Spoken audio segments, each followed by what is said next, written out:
అందరికీ good evening అండి. School complex meeting 19వ తారీఖు, 20వ తారీఖు ఫిబ్రవరిలో జరుగుతున్న స్కూల్ కాంప్లెక్స్ సంబంధించిన అజెండా పాయింట్స్ ఇప్పుడు మనం డిస్కస్ చేసుకుందాము. ఇది చూస్తే agenda for month February secondary school complex. మనం ఏంటంటే ప్రస్తుతానికి ప్రైమరీ స్కూల్ కాంప్లెక్స్ మీటింగ్ సంబంధించిన పాయింట్స్ని సెషన్స్ ఏమేమి ఉంటాయో ఒకసారి బ్రీఫ్గా డిస్కస్ చేసుకుందాం. ఫస్ట్ ఏంటంటే ప్రేయర్తో స్టార్ట్ అవుతుంది. తర్వాత సెషన్ 1 ఫస్ట్ సెషన్ ఏంటంటే misconception posters and teacher training module 2 గురించి ఉంటుంది. సెషన్ 2 ఏంటంటే live session by state official on teachers perspectives, learning by doing, conduct of exams, enhance reading abilities in students, remedial teaching దీనిపైన ఉంటుందన్నమాట. అయితే దీనిపైన live session ఉంటుంది. ఈ లైవ్ సెషన్కి సంబంధించిన పాయింట్స్ అంటే దీనికి సంబంధించిన పాయింట్స్ కొంత మెటీరియల్ గ్యాదర్ చేయడం జరిగింది. అది కూడా మనకి ఈ వీడియోలో కింద డిస్క్రిప్షన్లో మెటీరియల్ ఉంటుంది, ఒకసారి చూడొచ్చు. ఒకవేళ లైవ్ సెషన్ మిస్ అయినా, లేకపోతే లైవ్ సెషన్లో డిస్కస్ చేసుకునే టాపిక్స్ కాకుండా ఒకవేళ ప్లే కాకపోయినా, ఏదైనా ఇంటరప్షన్ వచ్చినప్పుడు మనం డైరెక్ట్గా ఈ పాయింట్స్ని డిస్కస్ చేసుకోవచ్చు. ఒకవేళ స్కూల్ కాంప్లెక్స్ ఏరియాలో ఏరియాలో పవర్ కట్ ఉన్నా కూడా ఈ టాపిక్స్ని మనం ఈ ఎడిషనల్ మెటీరియల్ మనకు ఉపయోగపడుతుంది. తర్వాత సెషన్ 3 ఏంటంటే session by Satva Kaivalya on influence with authority, influence without authority. దీనికి సంబంధించిన మెటీరియల్ కూడా దీంట్లోనే అజెండా పాయింట్స్లోనే మనకి క్లియర్గా ఇచ్చారు, అది మనకి సరిపోతుంది. సెషన్ 4 ఏంటంటే session by Pratham on FLN and pedagogy for teachers handling grade 1 and 2. ఇది మొత్తం ఎఫ్ఎల్ఎన్కి సంబంధించి గత కొన్ని స్కూల్ కాంప్లెక్సెస్లో ఎఫ్ఎల్ఎన్ గురించి డిస్కస్ చేస్తూనే ఉన్నాం. ఈసారి కూడా ఎఫ్ఎల్ఎన్ గ్రేడ్ 1 and 2 గురించి డిస్కస్ చేస్తాము. ఈ మెటీరియల్ కాస్త గ్యాదర్ చేసి కన్సల్ట్ చేసి మనం దీంట్లో డిస్కస్ చేస్తున్నాము. సెషన్ 5 ఏంటంటే LFE on teach tool and TPD. Teach టూల్కి సంబంధించి, టీపీడీకి సంబంధించి మెటీరియల్ ఉంది. టీపీడీకి సంబంధించి సెషన్స్ స్లైడ్స్, ప్రజెంటేషన్ స్లైడ్స్ కూడా ఉన్నాయి, అవి కూడా చూడొచ్చు. టీచ్ టూల్కి సంబంధించి టీచ్ టూల్ మాడ్యూల్, తర్వాత నోట్స్ ఎలా ప్రిపేర్ చేసుకోవాలి, వీడియోస్, వీటి గురించి కాస్త బ్రీఫ్గా డిస్కస్ చేసుకోవచ్చు. తర్వాత demonstration and loud reading, copy writing and dictation. ఇది లాస్ట్ సెషన్లో కూడా, లాస్ట్ స్కూల్ కాంప్లెక్స్ అంటే డిసెంబర్ స్కూల్ కాంప్లెక్స్లో కూడా మనం దీన్ని డిస్కస్ చేసాము. అదే ఒకసారి చూస్తే సరిపోతుంది. సెషన్ ఆన్ టోఫెల్కి సంబంధించి అంటే మనకి డైలీ ఒక పీరియడ్ ఉంటుంది కాబట్టి, అంటే వీక్లీ 5 days పీరియడ్ ఉంటుంది కాబట్టి ఈ టోఫెల్కి సంబంధించిన పూర్తి సెషన్ ఒకటి ఇచ్చారు, దాన్ని మనం డిస్కస్ చేయొచ్చు. సెషన్ 8 ఏంటంటే discussion among the participants regarding the implementation of TaRL. అంటే ఎఫ్ఎల్ఎన్ క్లాస్ 1 and 2కి సంబంధించి ఎఫ్ఎల్ఎన్ ఉంటుంది. అలా కాకుండా థరల్ ఏంటంటే క్లాస్ 3, 4, 5కి సంబంధించి. ఇక్కడ సెషన్ 4 ఏంటంటే గ్రేడ్ 1 and 2కి సంబంధించి. సెషన్ 8 ఏంటంటే 3, 4, 5 క్లాస్కి సంబంధించి. ఇదేమో 1 and 2 క్లాస్కి సంబంధించి. ఇవి మనం ఇక్కడ డిస్కస్ చేసుకోబోయేవి. దీంట్లో కొంత మెటీరియల్ మనకి ఎజెండాలోనే ఇచ్చారు, కొంత మెటీరియల్ మనం బయట నుంచి గ్యాదర్ చేసాము. అవి బయట నుంచి గ్యాదర్ చేసిన డిఫరెంట్ సోర్సెస్ నుంచి గ్యాదర్ చేసినవి, డిఫరెంట్ వీడియోస్ నుంచి గ్యాదర్ చేసినవి, ఆ మెటీరియల్ కూడా మనకి డిస్క్రిప్షన్లో అప్లోడ్ చేస్తాను, ఒకసారి చూడండి. మెయిన్ ఏంటంటే ఫస్ట్ సెషన్ మిస్కాన్సెప్షన్ పోస్టర్స్, దీని గురించి మనం కాస్త డిస్కస్ చేసుకున్నాము. సబ్జెక్ట్ స్పెసిఫిక్ మిస్కాన్సెప్షన్ పోస్టర్స్ అని ఇక్కడ గూగుల్ డ్రైవ్ ఇచ్చారు. దీంట్లో మెటీరియల్ పీడిఎఫ్ బుక్లెట్స్ ఉన్నాయి. ఒకసారి సబ్జెక్ట్ వైజ్గా సబ్జెక్ట్ స్పెసిఫిక్గా కావాలనుకుంటే మాత్రం హయ్యర్ క్లాసెస్కి ఇవి ఉపయోగపడతాయి. తర్వాత ఈ పోస్టర్స్లో ఏమేమి ఉంటాయి అనేది ఇక్కడ క్లియర్గా ఇచ్చారండి. CBS subject and grade specific questions ఉంటాయి. మనకి క్లాస్ రూమ్ బేస్డ్ అసెస్మెంట్ ఉంది కదా, దాన్ని బేస్ చేసుకుని మిస్కన్సెప్షన్ పోస్టర్స్ అనేవి తయారు చేశారు. ఏం లేదు, మిస్కన్సెప్షన్ పోస్టర్ అంటే పిల్లలు ఎక్కడ ఎక్కువగా తప్పులు చేస్తున్నారు, ఎక్కడ ఈ 4 ఆప్షన్స్లో రాంగ్ ఆప్షన్స్ వైపు ఎటువైపు ఎందుకని టెండెన్సీ చూపిస్తున్నారు, ఆ మిస్కన్సెప్షన్ని దూరం చేయడానికి మనం ఏం చేయగలము అనేది దీంట్లో మనకి మెయిన్ ఇంపార్టెన్స్ ఇచ్చిన టాపిక్ అనమాట. స్టూడెంట్ రెస్పాన్స్ డేటాని తీసుకున్నారు. తర్వాత mistake that students have made, ఎక్కడ తప్పు చేశారు అనేది కూడా దీంట్లో పొందుపరిచారు. మిస్కన్సెప్షన్కి సంబంధించిన ఎక్స్ప్లెనేషన్ కూడా ఇచ్చారు. రెమిడియల్ ఇన్స్ట్రక్షన్స్ కూడా ఇచ్చారు. మనకు కావాల్సింది కూడా ఇదే. అంటే మనకి సిబిఏలో మన దగ్గర నుంచి ఓఎంఆర్ షీట్స్ వెళ్ళిన తర్వాత పర్టికులర్గా జరిగే ఎనాలిసిస్ అయితే ఇది చాలా చాలా బాగా ఉపయోగపడుతుంది. ఈ మిస్కన్సెప్షన్ పోస్టర్స్ని మనం క్షుణ్ణంగా పరిశీలిస్తే కనుక పిల్లలు ఎక్కువగా ఎక్కడ మిస్టేక్స్ చేస్తున్నారనేది మనం ఐడెంటిఫై చేసి మనం వాటిని సరిదిద్దే ప్రయత్నం చేయొచ్చు. తర్వాత యాక్షన్ స్టెప్స్ అని ఇచ్చారు. తర్వాత మిస్కన్సెప్షన్స్ ఏవైనా ఉంటే ఫీడ్బ్యాక్ దీంట్లో ఫిల్ చేయొచ్చు అని కూడా ఇచ్చారు. గూగుల్ ఫామ్ ఇచ్చారు. లేకపోతే క్యూఆర్ కోడ్ స్కాన్ చేసి కూడా ఫీడ్బ్యాక్ ఫామ్ ఫిల్ చేయొచ్చు అని చెప్పారు. Misconception explanation and remedial instructions అంటే MERI పోస్టర్స్ అంటారనమాట. మ్యాథమెటిక్స్ ఫర్ ఎగ్జాంపుల్ కొన్ని మనం ఇక్కడ డిస్కస్ చేసుకుందాము. ఏంటంటే for what percentage of children is tennis the favourite sport. Tennis ఎంతమంది పిల్లలకి టెన్నిస్ ఫేవరెట్ స్పోర్ట్ అని ఇచ్చాము. ఇక్కడ మిస్టేక్ ఏంటంటే the students are not able to correctly understand the information given in the pie chart. ఇక్కడ ఈ పై చార్ట్లో ఇచ్చిన ఇన్ఫర్మేషన్ని సరిగ్గా అంచనా వేయలేకపోతున్నారు. కరెక్ట్ ఆప్షన్ ఏంటంటే C15 అన్నమాట. కానీ దాన్ని పిల్లలు అంచనా వేయడంలో మిస్టేక్ జరుగుతుంది. Understand where the mistake is happening. ఇక్కడ మిస్టేక్ ఎక్కడ జరుగుతుంది అనేది ఒకసారి చూస్తే the question tests whether students can understand the information given in pie chart and arrive at answer. పిల్లలు ఆ క్వశ్చన్ని అండర్స్టాండ్ చేసుకుని దాంట్లో ఆన్సర్ వస్తుందా లేదా అనేది చూడాలి. 42% of students who have chosen option C have answer the question correctly. అంటే కరెక్ట్ ఆన్సర్ ఇచ్చిన వాళ్ళు 42% ఉన్నారు. 31.3% ఏంటంటే ఆప్షన్ D చూస్ చేసుకున్నారు. అంటే దాదాపుగా ప్రతి ముగ్గురులో ఒకరు ఆప్షన్ D చూస్ చేసుకున్నారు. ఇవన్నీ ఇంకా 12.5 చూస్తేనేమో ఆప్షన్ B చూసుకున్నారు. మిగతా అదే విధంగా ఉంది. అయితే ఈ మిస్టేక్ని కరెక్ట్ చేసే ఎక్స్ప్లెనేషన్ ఇక్కడ చూడండి. ఇక్కడ మనం ఏమని ఎక్స్ప్లెయిన్ చేయొచ్చు. Explain the students that pie chart is generally used to represent data as a proportion or part of whole and that each sector represents proportion of the whole data set. Give students examples of situation in which a pie chart would be appropriate or inappropriate. Let them also try to come up with examples and help them thus conclude that pie charts are useful to compare different parts of a whole amount.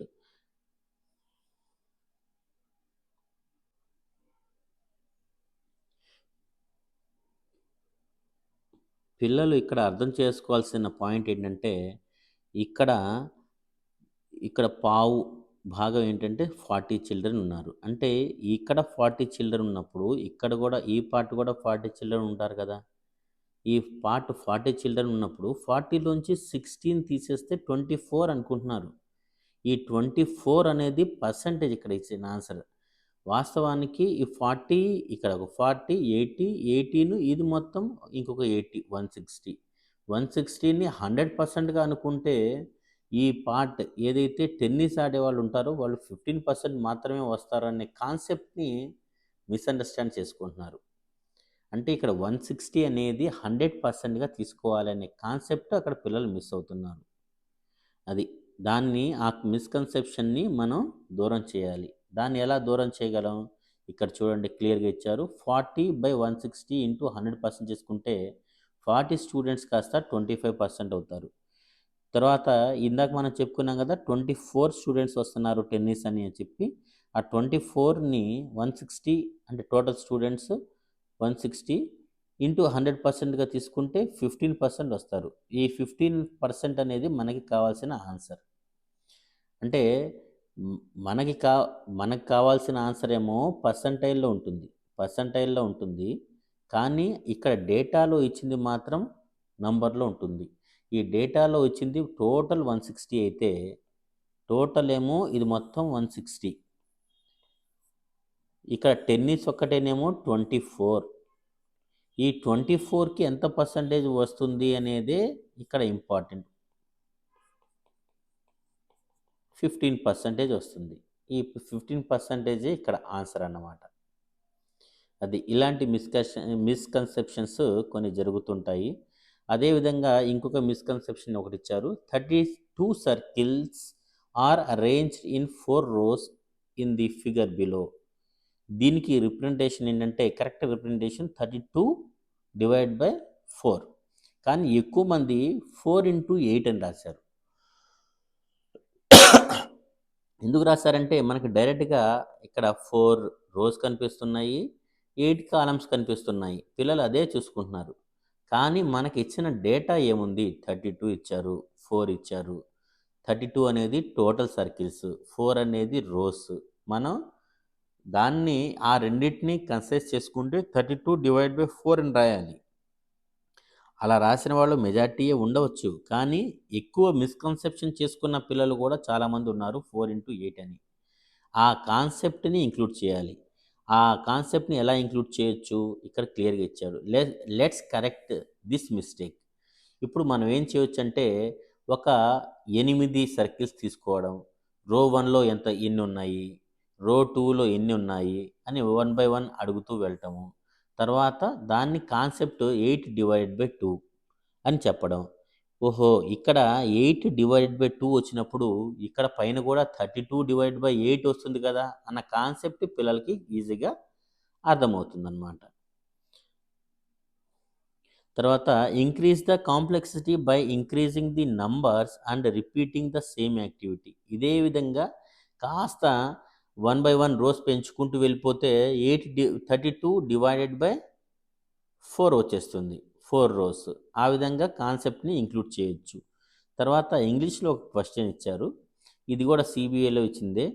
Padma dash her uncle last month.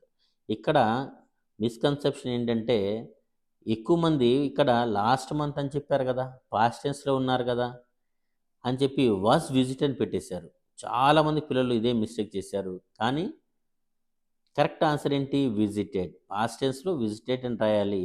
Past tense అనగానే was కానీ వర్ కానీ రాయాలన్న ఒక misconception పిల్లల్లో ఇంకా నాటుకుపోయి ఉంది. దాన్ని మనం avoid చేయాలి. ఇక్కడ ఎక్కువ మంది పిల్లలు ఏం చేశారంటే వాజ్ విజిట్ అని రాశారు.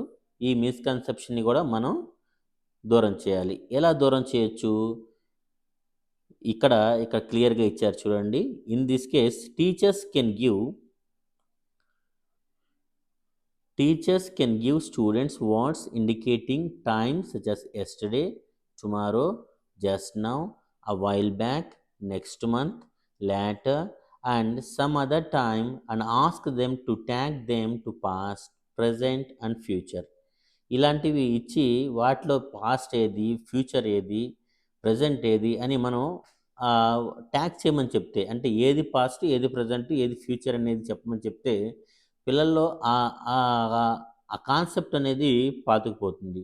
This can be done as a classroom activity or through a worksheet. ఒక వర్క్షీట్ లాగా ఇచ్చేసి పిల్లల చేత చేయించవచ్చు, లేకపోతే క్లాస్ రూమ్ యాక్టివిటీగా కూడా చేయించవచ్చు. Explain that when an action takes place in the past. గతంలో పాస్ట్లో ఒక యాక్షన్ జరిగితే for most words the letters ED are usually added to the end. Mostly మనకి ఆ వర్బ్ ఫామ్కి ఈడి అనేది యాడ్ అవుతుంది. కొన్ని ఇర్రెగ్యులర్ వర్బ్స్ ఉంటాయి, అది డిఫరెంట్ కాన్సెప్ట్.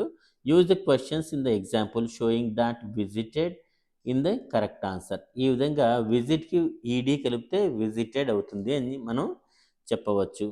డిఫరెంట్ ఎగ్జాంపుల్స్ ఇచ్చినప్పుడు డిఫరెంట్ యాక్టివిటీ లాగా మనం వర్క్షీట్ లాగా కూడా చేయించవచ్చు అనమాట. నెక్స్ట్ ఏం చేయాలి? Ask them to make sentences of their own that take place in the past. గతంలో జరిగిన కొన్ని సిచ్యువేషన్స్ చెప్పి ఓన్గా సెంటెన్సెస్ ఫ్రేమ్ చేయమని చెప్పాలి, యూజింగ్ సింపుల్ పాస్ట్ టెన్స్. ఆ విధంగా సింపుల్ పాస్ట్ టెన్స్ని ఉపయోగించి పిల్లలు కొన్ని సెంటెన్సెస్ని ఫ్రేమ్ చేస్తారు. I watched a movie, I danced to a song, I played a game etcetera. Show them how the correct tenses should be tagged to the correct words. వాళ్ళకి correct words correct టెన్స్కి ఏ విధంగా match చేయాలనేది మనం చెప్పవచ్చు. Once students are clear with the concept, mention that was is used as a past tense of is am. Was ఎప్పుడు ఉపయోగిస్తాము? Is యామ్కి పాస్ట్ టెన్స్గా మాత్రమే ఉపయోగిస్తామని చెప్పాలి. ఫర్ ఎగ్జాంపుల్ ఏంటంటే ఐ యామ్ అ స్టూడెంట్ అని చెప్తున్నావు ఇప్పుడు నువ్వు. నువ్వు తర్వాత పెద్దవాడైపోయిన తర్వాత ఒక ఉద్యోగం చేస్తున్నావు అనుకో, అప్పుడు నువ్వు ఫలానా స్కూల్‌లో చదివావు. అప్పుడేంటి నువ్వు అంటే ఏం చెప్తాడు? ఐ వాస్ ద స్టూడెంట్ అని చెప్తాడు. ఇప్పుడు నువ్వు స్టూడెంట్. అప్పుడు అప్పుడు నేను స్టూడెంట్. ఇప్పుడు నేను స్టూడెంట్ అని చెప్పడానికి ఐ యామ్ ఎ స్టూడెంట్ ఎలా చెప్పావో, అప్పుడు నేను స్టూడెంట్ అని చెప్పడానికి ఐ వాస్ ద స్టూడెంట్ అని చెప్పాలి అనే కాన్సెప్ట్ మనం చెప్పొచ్చు. లేకపోతే ఏంటంటే పాస్ట్ ఫామ్ రాయాల్సిన ప్రతిసారి వాస్ గాని, వర్ గాని పిల్లలు రాసేస్తూ ఉంటారనమాట. అలాంటి వాటిని మనం అవాయిడ్ చేయించాలి. తర్వాత ఇక్కడ ఇంగ్లీష్‌కి సంబంధించి ఇంకాస్త కాంప్లెక్సిటీ పెంచారు. ఇవి హయ్యర్ క్లాసెస్‌కి సంబంధించి. తర్వాత ఈవీఎస్‌లో ఒకటి చూద్దాము. ఫర్ ఎగ్జాంపుల్ చాలా చాలా ఫన్నీగా కూడా ఉంటుందండి. Which of the following modes of transport is likely to be the oldest? దీంట్లో బస్ కానివ్వండి, హార్స్ కానివ్వండి, తర్వాత బులక్ కార్ట్ కానివ్వండి, తర్వాత ఏరోప్లేన్ కానివ్వండి. వీటిలో ఓల్డెస్ట్ మోడ్ ఆఫ్ ట్రాన్స్‌పోర్ట్ ఏది అని అడిగితే పిల్లలు ఎక్కువగా ఏ ఆప్షన్ ఇచ్చారండి? ఆప్షన్ సి అని పెట్టారు. ఆప్షన్ సిని పిల్లలు టిక్ చేశారు. కానీ ఇది రాంగ్ ఆన్సర్. కరెక్ట్ ఆప్షన్ ఏంటి? Option B. ఆప్షన్ బి ఏ విధంగా కరెక్ట్ అనేది చూద్దాం. పిల్లలు ఏమనుకుంటారు? వీటన్నిటిలో ఓల్డెస్ట్ కాకుండా అవుట్‌డేటెడ్ ఏది అని ఆలోచిస్తున్నారు. బులక్ కార్ట్ అనేది ఇంకా చౌక కదా! కాస్త పూర్ ఏరియాస్‌లో, విలేజెస్‌లో పాతకాలంలో యూజ్ చేసేవాడు కదా! హార్స్ అనేది స్టేటస్ సింబల్ కదా! సినిమాలో చూస్తున్నాము. హార్స్ అనేదే లేటెస్ట్ ఏమో. లేటెస్ట్ మోడ్ ఆఫ్ ట్రాన్స్‌పోర్ట్ ఏమి ఉండొచ్చు. ఈ బులక్ కార్ట్ అనేది కాకపోవచ్చు అని అనుకుంటారు. కాకపోతే ఈ వీల్‌ని ఇన్వెంట్ చేసిన తర్వాతే ఈ బులక్ కార్ట్స్ లాంటివి వచ్చినాయి. అంతకుముందు గాడిదలు గానీ, గుర్రాలు గానీ ఇవన్నీ మనం ఉపయోగించాం. ఓల్డెన్ ఏజ్‌లో ఇవన్నీ కూడా యూజ్ చేశారు. కాబట్టి ఓల్డెస్ట్ ఏది అంటే ఆప్షన్ బినే హార్సే అని చెప్పాలి. అంతేలే కానీ ఇక్కడ బులక్ కార్ట్ కాదు. అదే మిస్టేక్ వాట్ ఈస్ ద మిస్టేక్‌లో దీంట్లో క్లియర్‌గా ఇచ్చారు. Wear the mistake is happening, ఎక్కడ మిస్టేక్ జరిగింది అనేది ఐడెంటిఫై చేస్తే ఆప్షన్ బికి ఏంటంటే 38.9 వచ్చింది కరెక్ట్ ఆప్షన్. 44% మిస్టేక్ చేశారు. అయితే వాటిని ఎలా కరెక్ట్ చేయొచ్చు? ఇక్కడ ఇచ్చారు చూడండి. ఇక్కడ అసలు స్టోన్ ఏజ్‌లో మనిషి ఇలా ఉన్నాడు. ఆ తర్వాత మెల్లగా హార్సెస్‌ని మచ్చిక చేసుకొని హార్సెస్ మీద ట్రావెల్ చేయడం స్టార్ట్ చేశాడు. ఆ తర్వాత వీల్ ఇన్వెంట్ చేసిన తర్వాత ఇక్కడ ఈ చిన్న చిన్న ఆహ్, బులక్ కార్ట్స్ లాంటివి, తర్వాత కార్స్ ఇలా హ్యూమన్ బీయింగ్ ట్రాన్స్‌ఫార్మ్ అయ్యాడు. తర్వాత మోడ్ ఆఫ్ ట్రాన్స్‌పోర్ట్ అనేది ట్రాన్స్‌ఫార్మ్ అయింది అని మనం పిల్లలకి చెప్పాలన్నమాట. Human development, transport evolution. Hunter గ్యాదరింగ్‌లో నో ట్రాన్స్‌పోర్ట్. ఆ కాలంలో వేటాడే కాలంలో నో ట్రాన్స్‌పోర్ట్ ఉండింది. తర్వాత హంటింగ్ ఆన్ ఫుట్, కాలినడకన వెళ్ళి అడవుల్లో వెళ్ళి వేట చేసేవాళ్ళు.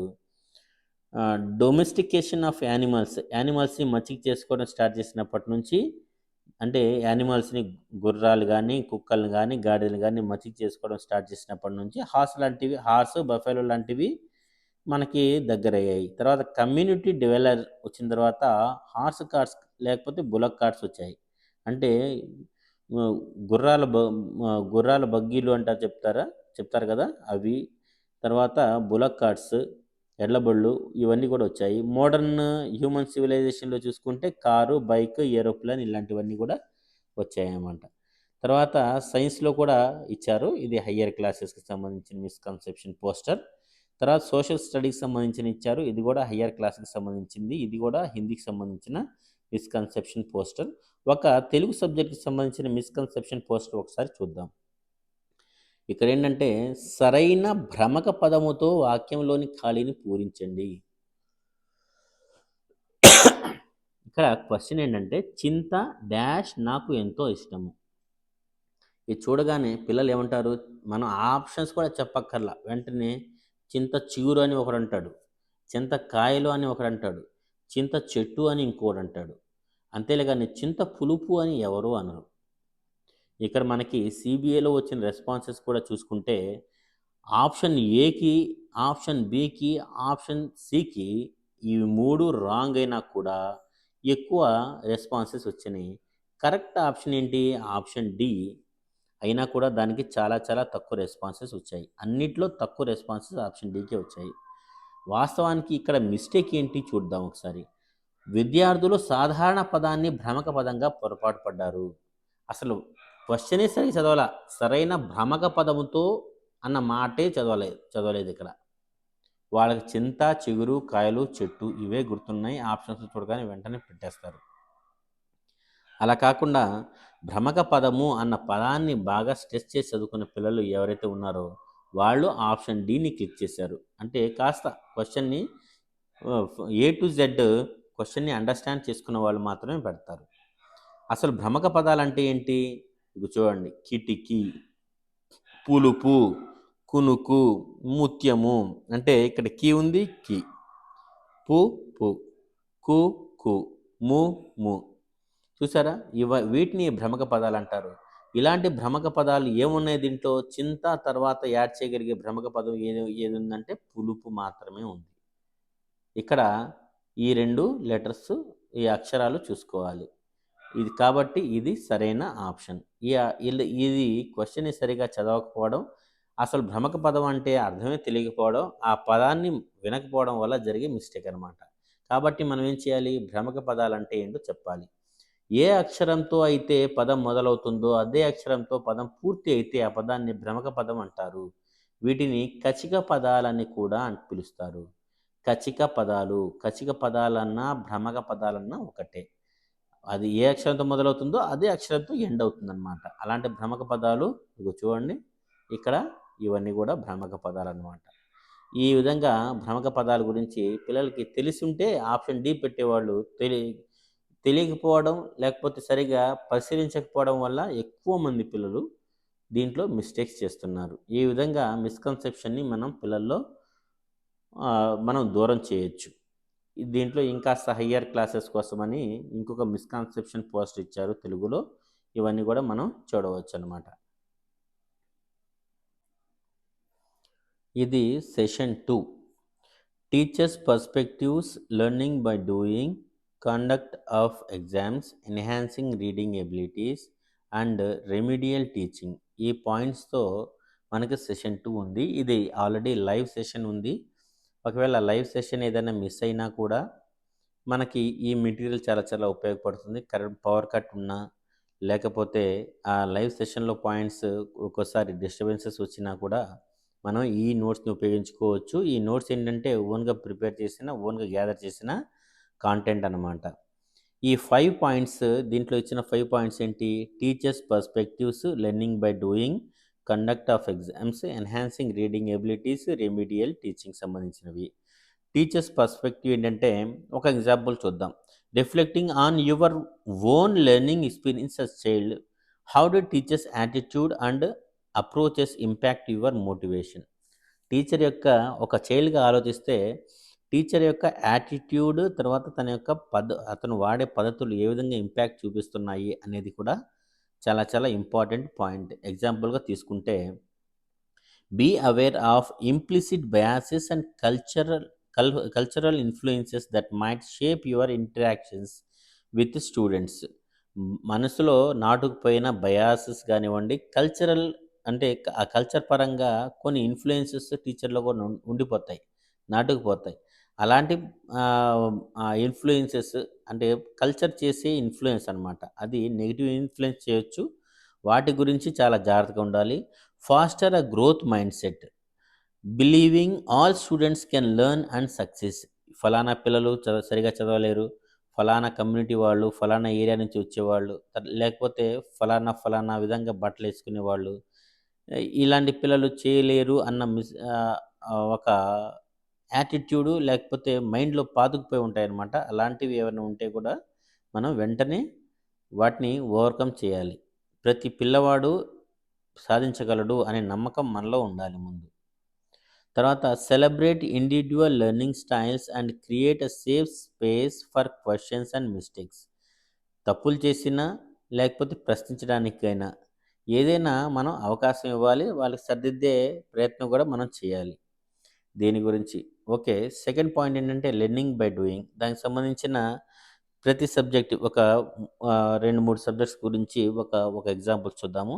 సైన్స్లో ఏంటంటే building a volcano model to understand eruptions. ఇప్పుడు వల్కనో ఎరప్షన్స్ ఉంటాయి కదా, అగ్నిపర్వతాల విస్ఫోటనాలకు సంబంధించిన లెర్నింగ్ బై డూయింగ్. పిల్లలు ఏంటంటే మనం ఎంత కాన్సెప్ట్ చెప్పినా కూడా కొన్నిసార్లు అర్థం కాకపోవచ్చు, కొన్నిసార్లు లైట్గా తీసుకుంటారు, అదేదో మూవీ చూస్తున్నట్టుగా ఫీల్ అవుతారు. కానీ లెర్నింగ్ బై డూయింగ్ పిల్లలు చేస్తే, ఆ వర్క్ను చేస్తే జీవితాంతం అది అతనికి గుర్తుండిపోతుంది. పెరిస్కోప్ లాంటివి కూడా చిన్నపిల్లల చేత చేయించవచ్చు.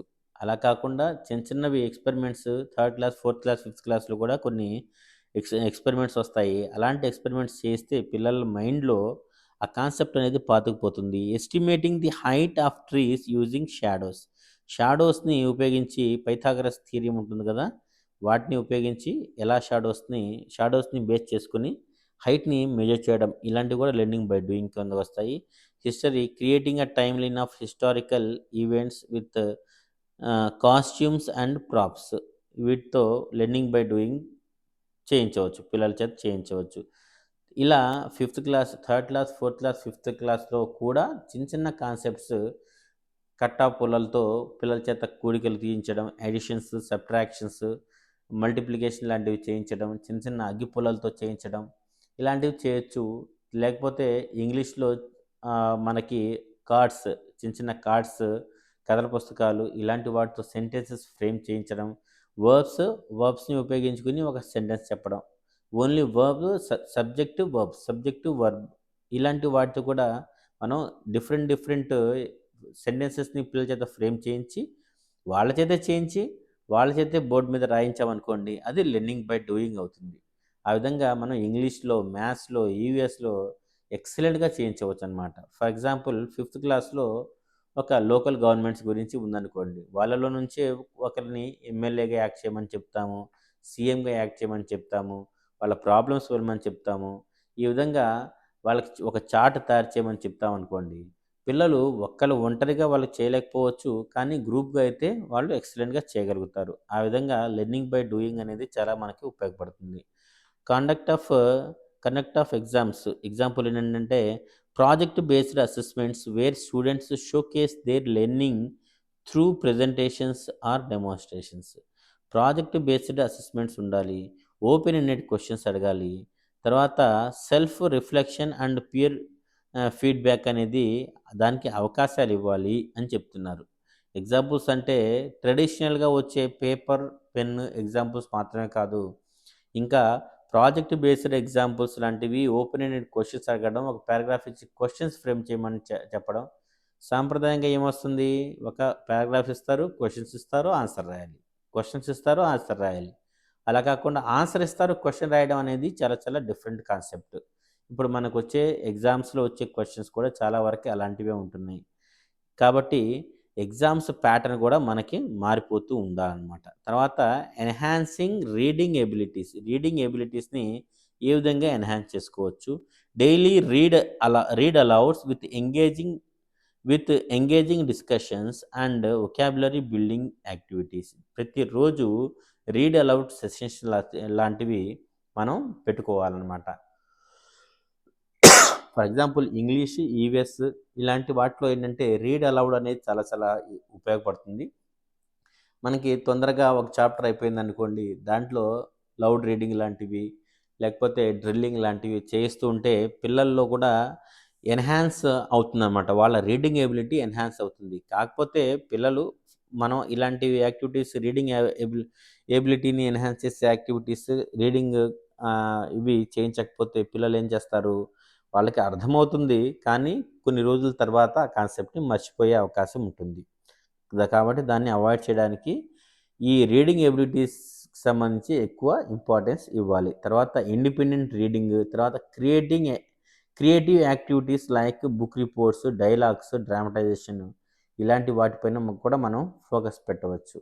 ఎందుకంటే ఈ మనకి వచ్చే లేటెస్ట్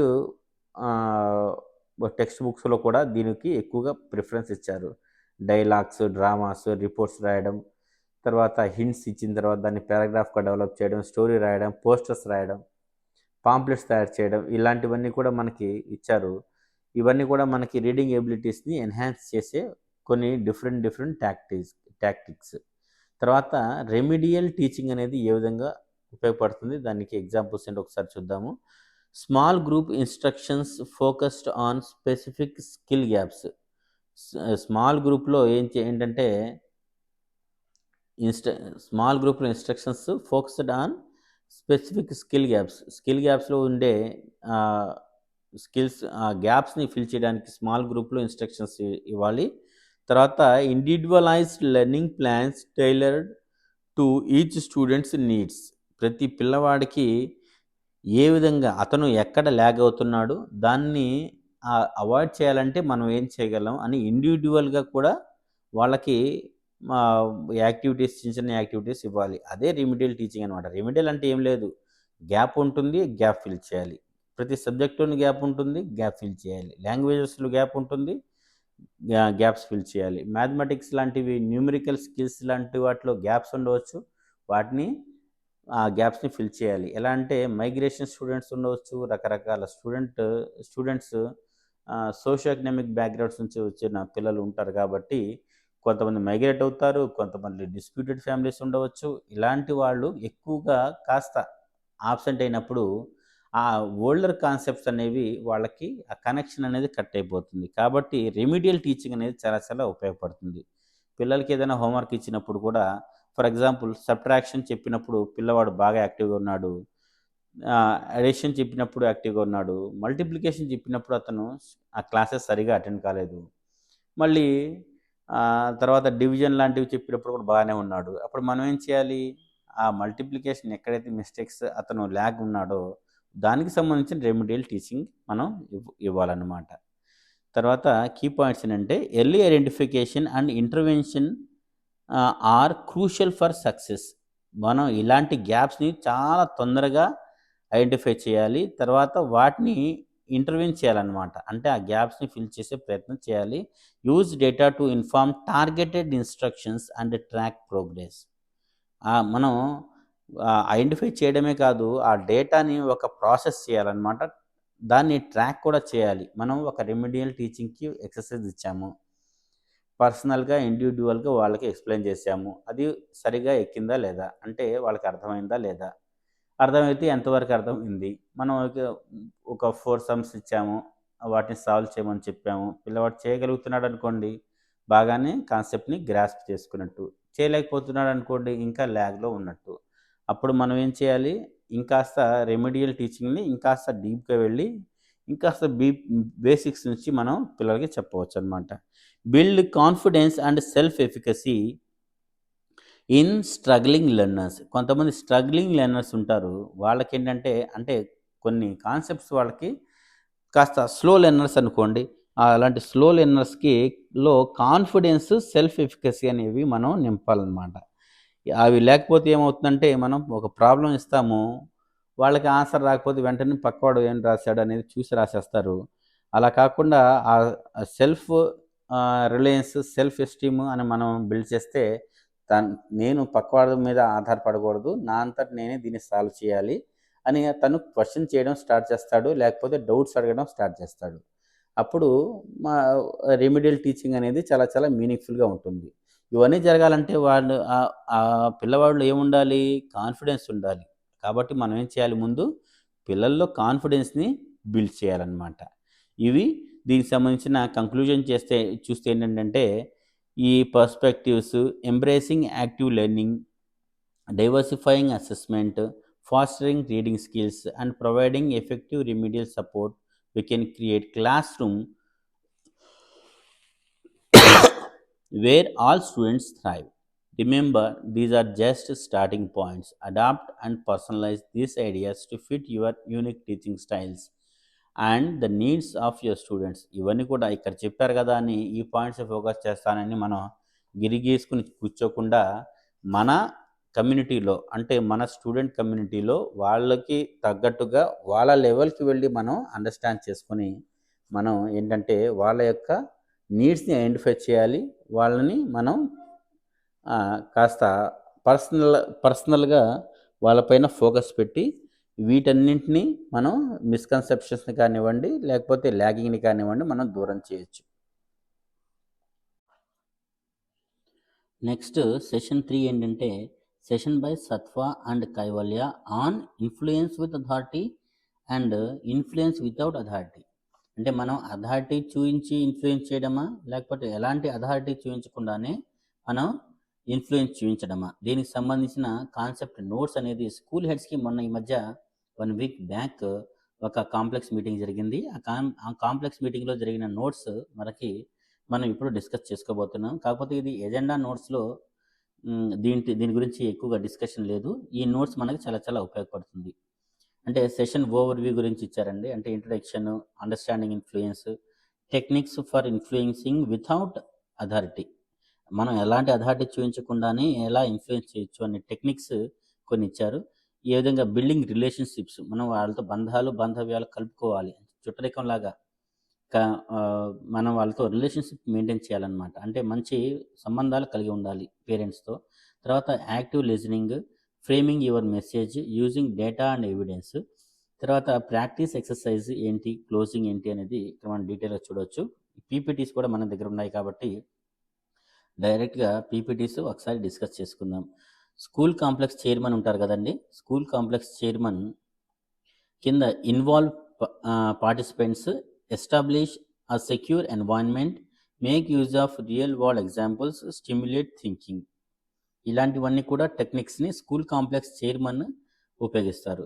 ఇన్వాల్వ్ పేరెంట్స్ ఏంటి, promote involvement by holding open conversation, team building exercises and participatory activities.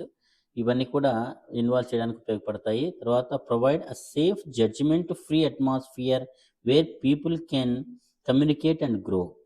ఒక మంచి వాతావరణాన్ని పిల్లలు ఒక వాళ్ళ భావాలని వ్యక్తపరచడానికి ఒక మంచి వాతావరణాన్ని ఎస్టాబ్లిష్ చేయాలి, మనం కల్పించాలి. మనం ఇచ్చే ఎగ్జాంపుల్స్ని కూడా మనం రోజువారీ జీవితంలో ఉపయోగించే ఎగ్జాంపుల్స్ మాత్రమే మనం ఇస్తుంటే వాళ్ళకి బాగా అర్థమవుతుంది అన్నమాట. To make the material more applicable to the participants. For example school complex చైర్మనే ఉంటారు, మనకి రకరకాల మీటింగ్స్ కనెక్ట్ చేస్తుంటారు. టీచర్స్తో మీటింగ్స్ ఉండొచ్చు, పేరెంట్స్తో కూడా మీటింగ్స్ ఇచ్చి ఉండొచ్చు. ఏ సిచ్యువేషన్కి తగ్గట్టు ఆ సిచ్యువేషన్కి మనకి రియల్ ఎగ్జాంపుల్స్ని మనం ఇస్తుంటే ఆ పార్టిసిపెంట్స్ టీచర్స్ కానివ్వండి, లేకపోతే పేరెంట్స్ కానివ్వండి, లేకపోతే ఇంకా వేరే వాళ్ళు స్టూడెంట్స్ కానివ్వండి, చాలా చాలా తొందరగా గ్రాస్ప్ చేసుకుంటారు. Stimulate thinking, give participants time to consider how they may use the NVC concepts to their daily interactions. Daily ఇంటరాక్షన్స్కి మనం ఆ కాన్సెప్ట్స్ ఏ విధంగా ఉపయోగించుకుంటాము అనేది కన్సిడర్ చేసుకోవడానికి, ఆలోచించుకోవడానికి మనం వాళ్ళకి మంచి టైం ఇవ్వాలన్నమాట. అసలు ఇన్ఫ్లుయెన్స్ అంటే ఏంటి, అథారిటీ అంటే ఏంటి, ఇన్ఫ్లుయెన్సింగ్ వితౌట్ అథారిటీ అంటే ఏంటి, ఈ 3 వర్డ్స్, బేసిక్గా ఈ 3 వర్డ్స్కి మీనింగ్స్ తెలియకుండా ఈ సెషన్ అనేది మనం డిస్కస్ చేసుకోవడం కూడా దండగైపోతుంది. కాబట్టి ఈ 3 వర్డ్స్ని ముందు మనం అర్థం చేసుకుందాం. Influence involves impacting the choices, opinions, attitudes and behaviours of others. It's different from power or control and it's not about manipulating others to get your way. Influence, ప్రభావం చూపడం అంటే వాళ్ళని ఏదో చేతబడి చేసి మీ వైపు తిప్పుకున్నంత అనే స్థాయిలో మనం భావించకూడదు. అంటే it's not about manipulating others to get your వే. అంటే నీ దారిలోకి తెచ్చుకోవడం మాత్రమే ఇన్ఫ్లుయెన్స్ కాదు. అంటే ది ఇన్ఫ్లుయెన్స్ అనే దాంట్లో ఏమేమి ఉంటాయి, ఇంపాక్టింగ్ ది చాయిసెస్, వాళ్ళ యొక్క చాయిసెస్ని మనం ఇంపాక్ట్ చేయగలగాలి, వాళ్ళ యొక్క భావాలను మార్చగలగాలి, వాళ్ళ యొక్క ప్రవర్తనని మార్చగలగాలి, యాటిట్యూడ్ పద్ధతులు కానివ్వండి, బిహేవియర్ ప్రవర్తన కానివ్వండి, వాళ్ళని ఇది రాంగ్ ఇది కరెక్ట్ అనే బిహేవియర్ని, రాంగ్ బిహేవియర్ నుంచి రైట్ బిహేవియర్ వరకు మనం ప్రభావం చూపగలగాలి. అదే ఇన్ఫ్లుయెన్స్ అంటే. అంతేలే కానీ మనం ఏదో చేతబడి చేసినట్టు, లేకపోతే ఇంకో రకంగానో వాళ్ళని ఒక్క రకంగా ఒకే వన్ ఇన్స్టెన్స్లో వాళ్ళని ఏదో మార్చేస్తాము, వాళ్ళకి ఏదో మంత్రదండం వేసినట్టు మనం వాళ్ళపైన ఇన్ఫ్లుయెన్స్ చేయలేము. అథారిటీ ఏంటంటే, authority is the power or right to control, judge or prohibit the actions of others. Authority, influence కంటే కూడా అథారిటీ ఇంకాస్త డీపర్ కాన్సెప్ట్ అనమాట. ఒక్కసారిగా కంట్రోల్ చేయడం, వాళ్ళు చేసేదాన్ని జడ్జ్ చేయడం, అంటే ఇది రాంగ్ అని చెప్పేయడం, లేకపోతే ఇది చేయొద్దు అని చెప్పడం, లేకపోతే యాక్షన్స్ ఆఫ్ అదర్స్, వాళ్ళు చేసే పనులు, ఇవన్నీ కూడా అథారిటీ అవుతాయి. ఇన్ఫ్లుయెన్స్ వితౌట్ అథారిటీ అంటే ఏంటి? Is the ability to influence others without having any power over them. వాళ్ళ పైన పవర్ చూపించి వాళ్ళని ఏదో ఇబ్బంది పెట్టేసి వాళ్ళపైన మన గుత్తాధిపత్యాన్ని ప్రదర్శించి వాళ్ళపైన ప్రభావం చూపడం కంటే కూడా వాళ్ళపైన ఎలాంటి అథారిటీ చూపించకుండా, ఎలాంటి మన గుత్తాధిపత్యాన్ని, మన కంట్రోల్ని చూపించకుండా, వాళ్ళని చేయొద్దు అది చేయొద్దు అని మనం చెప్పకుండానే వాళ్ళని మన దారికి తెచ్చుకుంటే అది ఇన్ఫ్లుయెన్సింగ్ వితౌట్ అథారిటీ అవుతుంది. ఫర్ ఎగ్జాంపుల్, అథారిటీకి ఇన్ఫ్లుయెన్స్కి మధ్యలో ఉన్న డిఫరెన్సెస్ ఏంటో ఒకసారి చూద్దాం. అథారిటీ అనేది ఒక పవర్ అన్నమాట. Authority is power, influence is ability. నా దగ్గర ఇన్ఫ్లుయెన్స్ చేసే ఎబిలిటీ ఉండొచ్చు, తర్వాత అథారిటీ చేసే పవర్ ఉండొచ్చు. అంటే పవర్ అంటే పేరెంట్స్ కానివ్వండి, టీచర్స్ కానివ్వండి, స్కూల్ కాంప్లెక్స్ హెడ్స్ కానివ్వండి, వీళ్ళందరికీ తన కింద పనిచేసే వాళ్ళు, తన కింద కమ్యూనిటీ వాళ్ళ పైన పవర్ చూపించే అవకాశం ఉంటుంది. కానీ మనం ఇక్కడ ఏం చేయాలి? మన ఎబిలిటీస్ని బయటకు తీయాలి. ఎలాంటి ఎబిలిటీస్ బయటకు తీయాలి? ఇన్ఫ్లుయెన్స్ చేయగలిగే ఎబిలిటీస్ని బయటకు తీయాలన్నమాట. అది. తర్వాత authority might not generate respect. Authority చూపించినంత మాత్రాన రెస్పెక్ట్ వచ్చిందని కూడా భ్రమ. అథారిటీ చూపిస్తే రెస్పెక్ట్ రాకపోవచ్చు, కానీ ఇన్ఫ్లుయెన్స్ జనరేట్ రెస్పెక్ట్. ఇన్ఫ్లుయెన్స్ చేస్తే మాత్రం మిమ్మల్ని తరతరాలుగా గుర్తుపెట్టుకుంటారు. కొంతమంది టీచర్స్ ఉంటారు, పాతకాలంలో చూసుకుంటే ఒక 20 years బ్యాక్ చూసుకుంటే మన పైన ఎక్కువ అథారిటీ చూపించి మ్యాథ్స్ యాక్టివిటీస్ చేయించడం లాంటివి, తర్వాత ఇంగ్లీష్ చదివించడం, తెలుగు లాంటివి చదివించడం లాంటివి చేసి ఉండొచ్చు. అవి మంచి రిజల్ట్స్ కూడా ఇచ్చి ఉండొచ్చు, మనకి 100% మార్క్స్ కూడా వచ్చి ఉండొచ్చు. కాకపోతే వాళ్ళపైన మనకి మంచి రెస్పెక్ట్ ఉండకపోవచ్చు. అదే ఇన్ఫ్లుయెన్స్ వితౌట్ అథారిటీ చేశారనుకోండి, వాళ్ళపైన మనకి కాస్త మన పైన వాళ్ళ ప్రభావం అనేది ఎక్కువగా ఉంటుంది. అది రెస్పెక్ట్ కూడా తీసుకొస్తుంది అనమాట. Authority does not contain emotions. అథారిటీలో ఎమోషన్స్ అనేవి ఉండవు అనమాట. Influence is just like a magic. Influence ఎలా ఉంటుంది? ఒక మ్యాజిక్ లాంటిది. Authority is positional, influence is personality.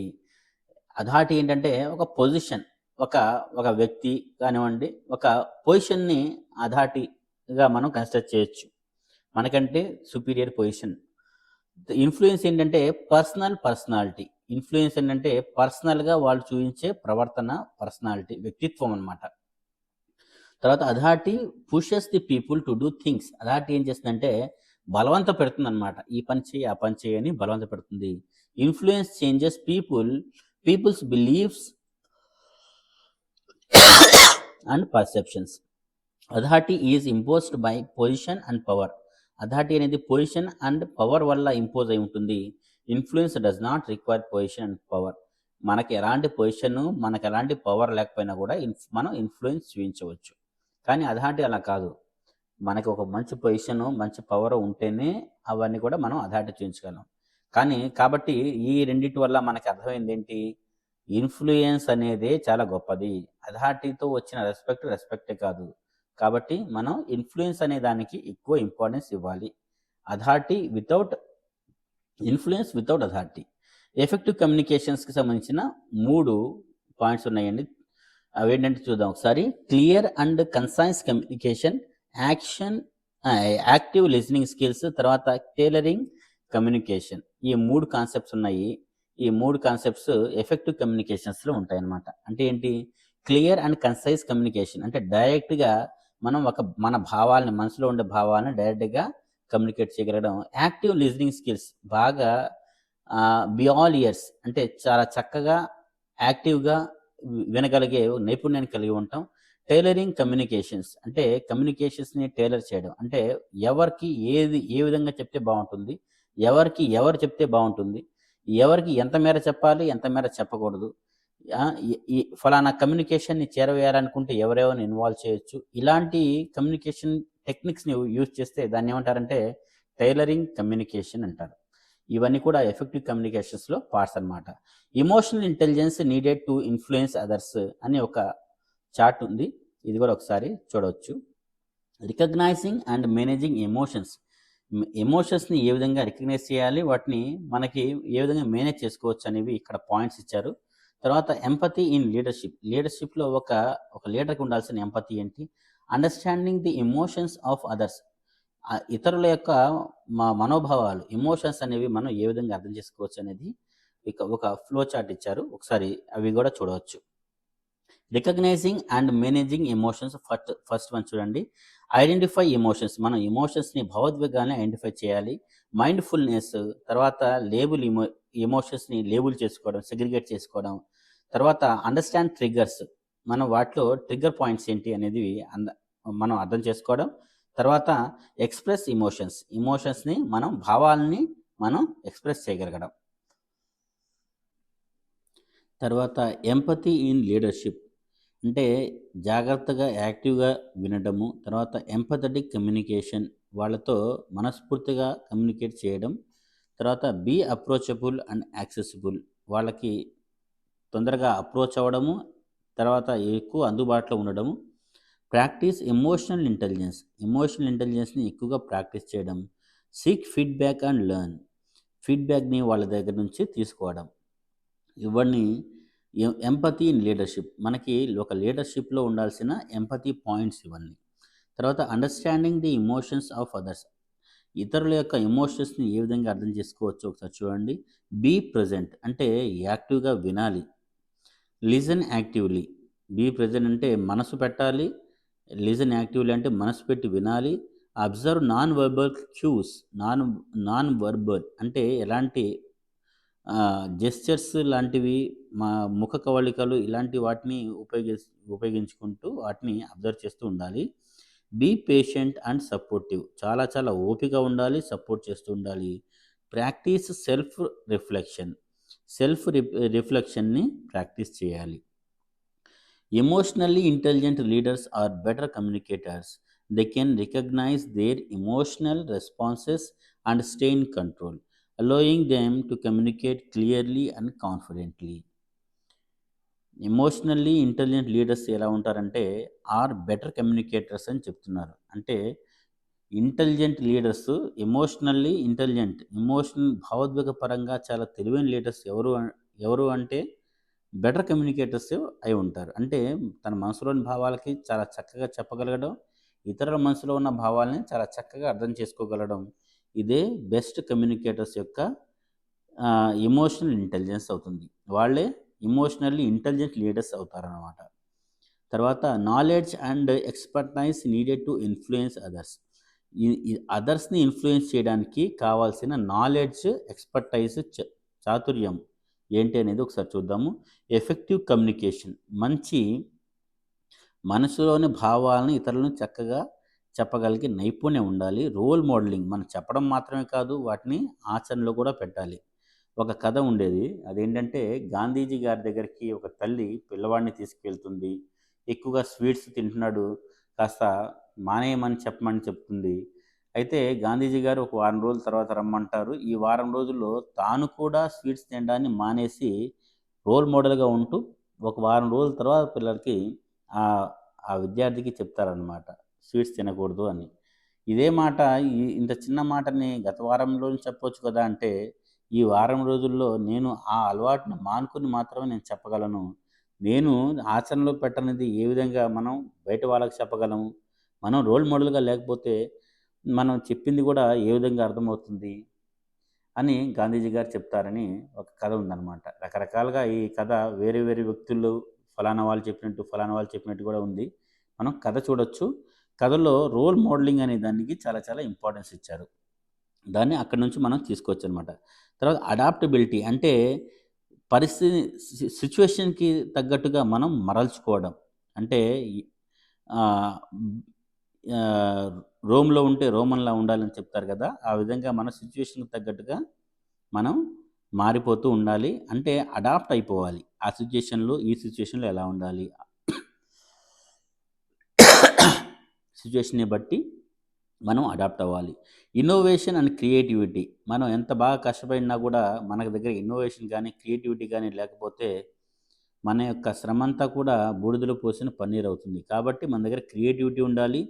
Respect and credibility కూడా ఉండాలి. రెస్పెక్ట్ ఉండాలి మనకి, మనం చేసే పనిని నలుగురు మెచ్చుకోవాలి. తర్వాత మనం చెప్పే మాటలకి క్రెడిబిలిటీ కూడా ఉండాలి. చెప్పేది ఒకటి, చేసేది ఒకటి, లేకపోతే మనం మాటలు మాత్రమే చెప్తాము, చేతుల్లో చూయించము. మన దగ్గర మనకి రెస్పెక్ట్, సొసైటీలో రెస్పెక్ట్ లేదు అంటే అది ఇన్‌ఫ్లూయెన్స్ చూయించదనమాట. మనం చేసే పని ఇన్‌ఫ్లూయెన్స్ చూయించదు. స్ట్రాటజిక్ ప్లానింగ్ అనేది కూడా ఉండాలి. ప్రతిదాన్ని మనం పెన్ ఉపయోగించుకుంటూ రాస్తూ, లేకపోతే నోట్ చేసుకుంటూ, ఒక చెక్ లిస్ట్, చెక్ పాయింట్స్ పెట్టుకుంటూ ఎప్పటికప్పుడు ఏ మీటింగ్‌కి ఆ మీటింగ్ మనం స్ట్రాటజిక్‌గా ఒక ప్లానింగ్ తయారు చేసుకుంటూ ఉంటే ఆ ల్యాక్స్ అనేవి వన్ బై వన్ ఓవర్‌కమ్ చేయడానికి చాలా చాలా అవకాశం ఉంటుంది. Knowledge and expertise are integral to effective leadership, enabling leaders to make informed decisions, solve complex problems, inspire confidence, and drive institutional success. Institutional success లాంటివి రావాలనుకుంటే knowledge and expertise are integral to effective leadership. Knowledge, expertise, knowledge మాత్రమే కాదు, expertise, ఇవి రెండు integral parts of effective leadership. ఈ effective లీడర్షిప్లో ఒక ప్రభావవంతమైన నాయకత్వం అనేది రావాలంటే ఏముండాలి? నాలెడ్జ్ ఉండాలి, టాలెంట్ ఉండాలి, ఎక్స్పర్టైజ్, ఆ తెలివితేటలు, సబ్జెక్ట్ కూడా ఉండాలన్నమాట. అంటే నాలెడ్జ్ ఉండి ఎక్స్పర్టైజ్ లేకపోయినా, ఎక్స్పర్టైజ్ లేకుండా ఎక్స్పర్టైజ్ ఉండి నాలెడ్జ్ లేకపోయినా కూడా చాలా చాలా ఇబ్బందులు ఎదుర్కోవాల్సి వస్తుంది. అది ఎఫెక్టివ్ లీడర్షిప్ అవ్వదు. కాబట్టి ఈ రెండు కూడా చాలా చాలా ఇంపార్టెంట్ అని చెప్తున్నారు. What we are required to influence others without authority. ఇతరులని అథారిటీ చూపించకుండానే ఇన్ఫ్లుయెన్స్ ఏ విధంగా చేయొచ్చు, దానికి కావాల్సినవి ఏంటి అని చూస్తే, trust is the foundation of influence. మన పైన ఉండే నమ్మకమే ఫౌండేషన్, అదే పునాది.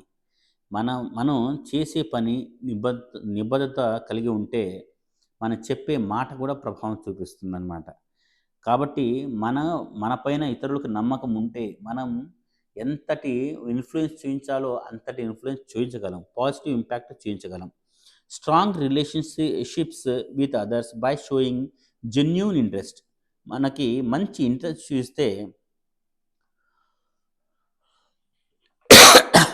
స్ట్రాంగ్ రిలేషన్షిప్స్ కూడా బిల్డ్ అవుతాయి.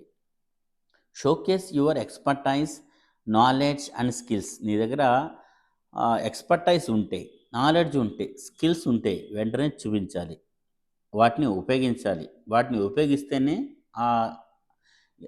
ఎలాంటి అథారిటీ చూపించకుండానే మనం ఇన్ఫ్లుయెన్స్ చూపించగలిగే అవకాశం ఉంటుంది. పర్సుయేసివ్ కమ్యూనికేషన్స్. తర్వాత బీ ఫ్లెక్సిబుల్ అండ్ అడాప్టబుల్. మంచి కమ్యూనికేషన్, పర్సుయేసివ్ కమ్యూనికేషన్ అంటే ప్రభావవంతమైన భావ ప్రసరణ అంటారు చూసారా, ఆ విధంగా భావ ప్రసరణ సామర్థ్యం కలిగి ఉండాలి. బీ ఫ్లెక్సిబుల్ అండ్ అడాప్టివ్ అంటే సిచ్యుయేషన్ని బట్టి తనను తాను మౌల్డ్ చేసుకోవడం, సిచ్యుయేషన్ని బట్టి ఇతరుల సమస్యలను అర్థం చేసుకోవడం, ఇవి కూడా మన దగ్గర ఉంటే మనం ఎఫెక్టివ్ కమ్యూనికేటర్స్, ఎఫెక్టివ్ ఇన్ఫ్లుయెన్సర్స్ అవుతాము. అది కూడా వితౌట్ అథారిటీ. దీనికి సంబంధించిన కేస్ స్టడీ కూడా ఒకటి ఇచ్చారండి, అదేంటో చూద్దాం ఒకసారి. Can you influence anyone without authority. Authority చూపించకుండా మనం ఎవరినైనా ప్రభావం చూపగలమా? ఒక కేస్ స్టడీ. దానికి సంబంధించిన సొల్యూషన్ కూడా ఇక్కడ డ్రైవ్ లింక్ ఇచ్చారు, కావాలంటే సొల్యూషన్ కూడా చూడవచ్చు. Mister Baburao Sattaru is the HM of a Zilla Parishad High School, facing a significant challenge in managing conflict among the teaching staff. Teaching స్టాఫ్లో కాన్ఫ్లిక్ట్ ఉంది, దాన్ని ఒక సవాల్గా స్వీకరించాల్సి వచ్చింది. దాన్ని ఎదుర్కొంటున్నారు, ఫేసింగ్ అని ఎదుర్కొంటున్నారు. The school has recently undergone changes in policies and curriculum, leading to disagreements and tensions among educators. Disagreements, policies మారాయి, కరిక్యులం మారింది, తర్వాత దీనివల్ల డిసగ్రిమెంట్స్ కాస్త పెరుగుతున్నాయి. Mister Baburao recognizes the importance of resolving these conflicts to maintain a positive and collaborative work environment.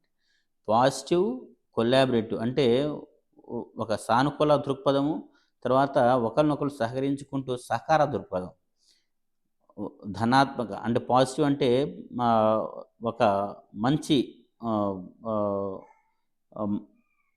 మంచి వాతావరణము, positive వాతావరణము. Collaborative work అంటే ఒకరినొకరు సహకరించుకుంటూ పనిచేయగలిగే ఒక వాతావరణాన్ని ఏర్పరచాల్సిన అవసరం ఉందని గుర్తించారు.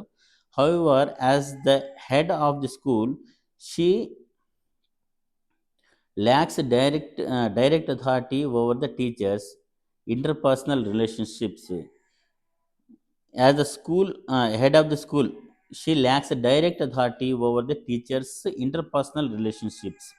పిల్లలు టీచర్స్లో ఉండే ఇంటర్పర్సనల్ రిలేషన్షిప్స్ పైన తాను అథారిటీ చూపే అవకాశం కూడా లేదు వాస్తవానికి.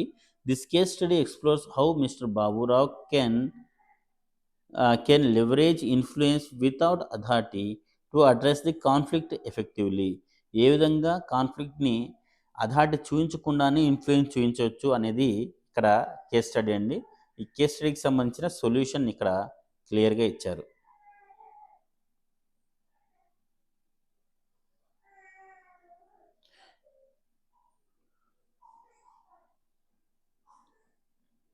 ఇది దీనికి సంబంధించిన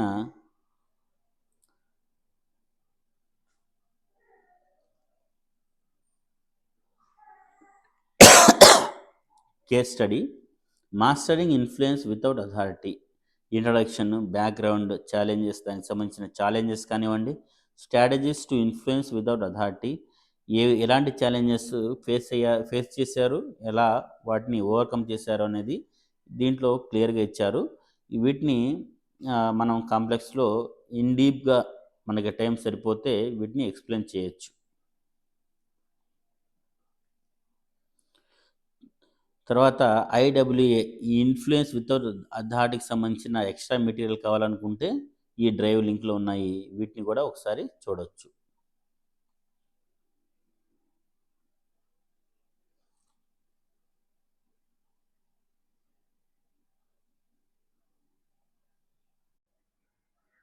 సెషన్ 4 ఏం చెప్తుందంటే session by Pratham on FLN and pedagogy for teachers handling grade 1 and 2.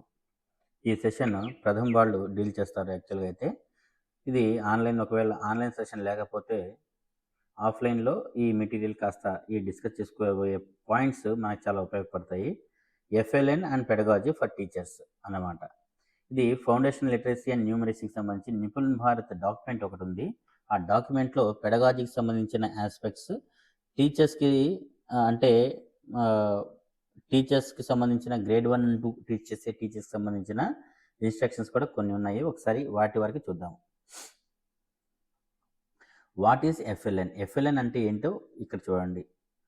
The pre existing knowledge of language helps in building literacy skills in languages. The key components in foundational language and literacy are oral language development, decoding, reading fluency, reading comprehension, writing. ఇవన్నీ కూడా ఈ concepts అన్నిటిని కలిపి మనం ఏమంటామంటే FLN అంటాము. అంటే foundational language and literacy, foundational literacy and numeracy అనమాట. లిటరసీలో లాంగ్వేజ్ పార్ట్ మొత్తం ఉంటుంది. న్యూమరసీలో ఏంటంటే basic operations, mathematical problem solving లాంటివి మనకి ఉంటాయన్నమాట. ఇవన్నీ కూడా లాంగ్వేజ్కి సంబంధించిన ఓరల్ లాంగ్వేజ్ డెవలప్ చేసుకోవడం, decoding, reading fluency, reading comprehension, writing, ఇవన్నీ కూడా లాంగ్వేజ్కి సంబంధించిన ఫౌండేషనల్ ఆస్పెక్ట్స్. తర్వాత న్యూమరసీకి సంబంధించిన ఆస్పెక్ట్స్ ఏమేమి ఉంటాయి చూడండి. ప్రీ నంబర్ కాన్సెప్ట్స్ అంటే కౌంటింగ్ చేయడం, తర్వాత నంబర్ సిస్టాన్ని అర్థం చేసుకోవడం, ఇవన్నీ కూడా ప్రీ నంబర్ కాన్సెప్ట్స్ కింద ఉంటాయి. తర్వాత numbers and operations on numbers పైన ఆపరేషన్స్ చేయడం అంటే learn conventions needed for mastery of mathematical techniques such as the use of base 10 system to represent numbers. Base 10 సిస్టాన్ని మనం నంబర్స్ని రిప్రజెంట్ చేయడానికి ఏ విధంగా ఉపయోగిస్తాము అనే కాన్సెప్ట్ని ముందు బిల్డ్ చేసుకోవాలి. 1 అంటే ఏంటి, 2 అంటే ఏంటి, అవి ఒక సింబల్స్ మాత్రమేనా, దాని వెనకాల ఏదైనా కాన్సెప్ట్ ఉందా, ఆ కాన్సెప్ట్కి మైండ్లో ఒక సింబల్తో మ్యాపింగ్ చేయాలన్నమాట. తర్వాత shapes and spatial understanding, perform simple computations in her or his own way up to 3-digit numbers and apply these to their daily to life activities in different contexts. రకరకాల shapes, తర్వాత spatial understanding ఉపయోగించి simple computing మనం పిల్లలకి నేర్పించవచ్చు. తర్వాత measurements, understand and use standard algorithms to perform operations of addition, subtraction, multiplication and division and numbers up to 3 digits. ఇవన్నీ కూడా 3 అంకెల వరకు 3 digits వరకు ఎడిషన్, సబ్ట్రాక్షన్, మల్టిప్లికేషన్, డివిజన్ చేయగలగడం ఇవన్నీ కూడా మెజర్మెంట్ పార్ట్లో వస్తాయి. తర్వాత డేటా హ్యాండ్లింగ్ ఏంటి? Identify and extend simple patterns starting from repeating shapes and patterns in numbers, interpret simple data information in his or her daily life activities. Daily life యాక్టివిటీస్లో తన మైండ్లో imprint అయిన రకరకాల ప్యాటర్న్స్ కానీ రకరకాల డేటాని కానీ ఐడెంటిఫై చేయడం, వాటిని repeating shapes to patterns in numbers రకరకాల నంబర్స్లో వాటిని రిపీట్ చేయగలగడం ఇదనమాట. తర్వాత ఆబ్జెక్టివ్ ఆఫ్ ది మిషన్, ఇక్కడ దీని యొక్క ఆబ్జెక్టివ్ ఏంటి అనేది 8 points ఇచ్చారు. తర్వాత అకాడమిక్ అప్రోచెస్ ఇచ్చారు. వీటన్నింటిని కాకుండా learning assessment, pedagogy for creating and inclusive class రూమ్కి కావాల్సిన పెడగాజీ ఏంటి? Emphasis on child centred pedagogy. మనకి ఏ పెడగాజీ మనం ఇప్పుడు ఫాలో అవుతున్నాం అంటే చైల్డ్ సెంటర్డ్ పెడగాజీ. గతంలో ఓల్డెన్ డేస్లో టీచర్ సెంటర్డ్ పెడగాజీ ఉండేది, ఇప్పుడు చైల్డ్ సెంటర్డ్ అనమాట. పిల్లవాడికి ఏ విధంగా రావాలి, దానికోసం మనం ఏం చేయాలి, అదే చైల్డ్ సెంటర్డ్ అప్రోచ్ అనమాట. Emphasis on interactive class room including authentic appropriate and accessible toys and materials. రకరకాల టాయ్స్ మెటీరియల్స్ ఉపయోగించి ఇంటరాక్టివ్ క్లాస్ రూమ్ని మనం పిల్లలకు అందించాలి. టాయ్ బేస్డ్ పెడగాజీ, రకరకాల ఆట వస్తువులు ఉపయోగించి మనం దాన్ని పెడగాజీగా మరల్చుకోవాలన్నమాట. యాక్టివిటీ బేస్డ్ లేదా ఎక్స్పీరియన్షియల్ లెర్నింగ్, యాక్టివిటీస్ని ఉపయోగించుకుంటూ లేకపోతే స్వీయ అనుభవాల ద్వారా నేర్చుకోవడం, ఇలాంటి వాటిని మనం ఎక్కువగా ఫోకస్ పెట్టాలి. తర్వాత ప్లే బేస్డ్ అప్రోచ్, తర్వాత ఆర్ట్ ఇంటిగ్రేటెడ్ లేకపోతే sports integrated approach, story telling based pedagogy, ICT integrated learning. లేటెస్ట్గా మనకి ఐఎఫ్పీలు వచ్చేసాయి, తర్వాత స్మార్ట్ టీవీస్ వచ్చేసాయి, రకరకాల ఇలాంటి ఐసిటీ టూల్స్ని ఉపయోగించి కూడా మనం పెడగాజీని డెవలప్ చేసుకోవచ్చు. టీచర్స్ని ఏ విధంగా ఎంపవర్ చేయవచ్చు అనే పాయింట్ పైన ఒక 3 points ఇచ్చారు. ఇవి చాలా చాలా యూస్ఫుల్గా ఉన్నాయి, ఒకసారి చూడండి. In view of the challenges of in-service teacher training across the different stages of school education, NCERT has designed an innovative integrated program of teacher training, now popularly known as NISTA. మనం గత 2 సంవత్సరాలుగా నిష్ఠా trainings చేస్తున్నాం. నిష్ఠా 1, నిష్ఠా 2, నిష్ఠా 3 ఇవన్నీ కూడా చేసాము. లేటెస్ట్గా మళ్ళీ నిష్ఠా 3.0 మళ్ళీ రిపీట్ అవుతుంది. ఇలాంటి నిష్ఠా ట్రైనింగ్స్ని ఎందుకు తీసుకొచ్చారు అంటే ఛాలెంజెస్ని, ఇన్ సర్వీస్ టీచర్స్ ఫేస్ చేసే ఛాలెంజెస్ని మనం ఓవర్కమ్ చేయాలంటే ఇలాంటి ఇన్ సర్వీస్ టీచర్స్ ట్రైనింగ్స్ మనకు చాలా చాలా ఉపయోగపడతాయి. కరోనా కాలంలో ఎస్పెషల్లీ చాలా చాలా యూస్ఫుల్గా ఉన్నాయి. అంటే మనకి ఎక్కువగా మన స్కూల్స్కి రాలేకపోయిన సిచ్యువేషన్లో కూడా ఆ టైం మొత్తాన్ని మనం ఇన్ సర్వీస్ టీపీడీ కోసం మనం ఎక్కువగా ఉపయోగించగలిగాం. చాలా చాలా బెనిఫిట్ అయింది కూడా. ఏంటంటే ఫస్ట్ పాయింట్ చూడండి, specific teacher training modules focusing on foundation literacy and numeracy will be designed through NISHTHA ద్వారా డిజైన్ చేయబడతాయి. FLN NISHTHA modules will specifically contain a module on bridging the language barriers and teaching in mother tongue, regional language, home language. Regional లాంగ్వేజెస్లో అంటే ఇంటి భాష అంటే mother టంగ్లో ఇవన్నీ కూడా teaching జరుగుతుంది. FLN NISHTHA will contain a specific module on peer learning and how parents can be utilised as volunteers in the schools. ఒక specific module కూడా ఉంటుంది, ఏంటంటే పేరెంట్స్నే వాలంటీర్స్గా ఉపయోగించుకుంటూ స్కూల్స్లో FLNని టీచ్ చేయడానికి ఒక స్పెషల్ మాడ్యూల్ కూడా ఉంటుంది. ఇవన్నీ కూడా టీచర్స్ని ఎంపవర్ చేయడానికి నిష్ఠా ద్వారా తీసుకొచ్చిన latest developments. Expanding the scope and use of Diksha for FLN. దీంట్లో మెయిన్గా లిటరసీ కాంటెంట్ ఏమేమి ఉంటాయి, న్యూమరసీ కాంటెంట్ ఏమేమి ఉంటాయి అవి ఒకసారి చూద్దాము.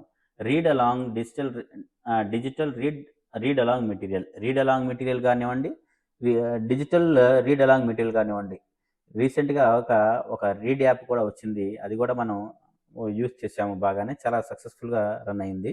తర్వాత లిటరసీ కంటెంట్ సెకండ్ పాయింట్ చూస్తే రీడింగ్ కాంప్రహెన్షన్స్ ఉన్నాయి, గ్రామర్ క్వశ్చన్ బ్యాంక్స్ ఉన్నాయి, తర్వాత 4th point children's literature, local lore and folk tales and రకరకాల జాతక కథలు లాంటివి, జానపద కథలు ఇవన్నీ కూడా దీంట్లో లిటరసీ కాంటెంట్లో ఉంటాయి.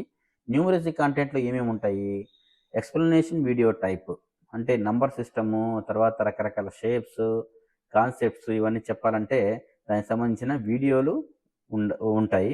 షార్ట్ వీడియోస్ క్లారిఫైయింగ్ మిస్కన్సెప్షన్స్, చిన్న చిన్న మిస్కన్సెప్షన్స్ పిల్లల్లో ఉంటాయి కాబట్టి వాటిని దూరం చేయడానికి షార్ట్ వీడియోస్ ఉపయోగపడతాయి. రియల్ వరల్డ్ ఎగ్జాంపుల్ వీడియోస్, మనం ఎంత కాన్సెప్ట్ చెప్పినా రియల్ వరల్డ్ ఎగ్జాంపుల్స్ ఇవ్వకపోతే అదంతా కూడా బూడిదలో పొడిచిన పన్నీరే అవుతుంది.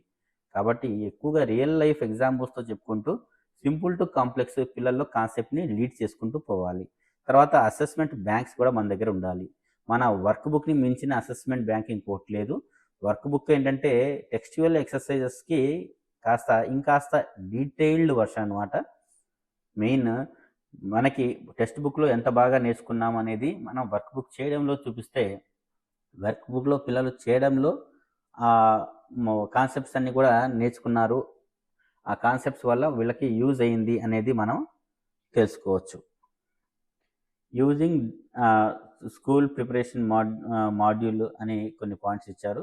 తర్వాత అడ్మినిస్ట్రేటివ్ అప్రోచెస్ ఇచ్చారు. ఇవన్నీ కూడా ఏంటంటే FLN and pedagogy for teachers handling grade 1 and 2కి సంబంధించి. ఇంకా డీటెయిల్గా ఇన్ఫర్మేషన్ కావాలనుకుంటే మనం ప్రథమ్ ఫౌండేషన్ వల్ల డాక్యుమెంట్స్ కొన్ని PDF ఫైల్స్ ఉంటాయి, వాటిని కూడా డౌన్లోడ్ చేసుకుని ఇంకాస్త అడిషనల్ ఇన్ఫర్మేషన్ గ్యాదర్ చేసుకోవచ్చు.